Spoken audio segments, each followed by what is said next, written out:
Alright, this is how I put together a bottom bracket. First off, you're gonna need, these are the tools you're gonna need.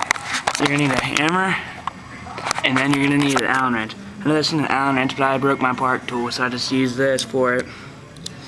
Alright, and you're gonna need your cranks, you're gonna need cone washers, you need your crank bolts, and you're gonna need a spindle and a sprocket.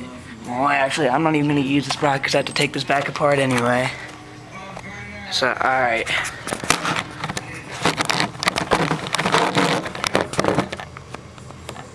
First off, you're just gonna want to take your spindle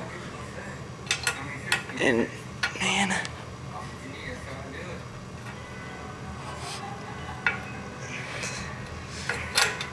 My God. Alright, get that right there. Then you're gonna need your hammer. And then just kinda hammer it through. Then you're gonna take your cone washer for the sprocket side. You're gonna want to get the smaller, thinner looking one. Just gonna throw that on. And then you get your sprocket crank. And then just put it on. Alright. Next, whoops.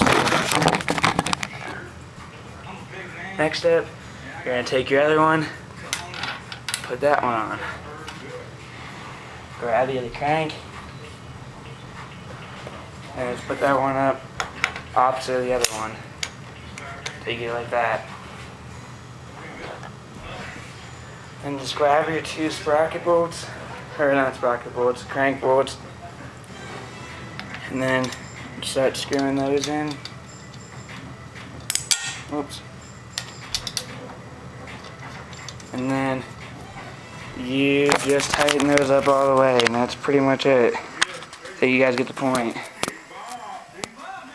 Alright.